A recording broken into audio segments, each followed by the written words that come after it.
Hey everyone, in this video I will guide you through how to pay Rogers Bank credit card bill.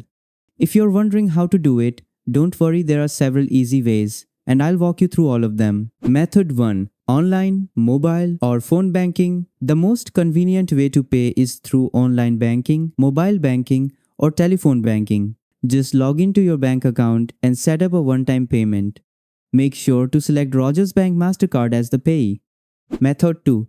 In-person payment. If you prefer paying in person, you can visit any Canadian financial institution. Let the teller know you want to pay your Rogers Bank MasterCard. They may ask for some credit card details, so have those ready. Method 3.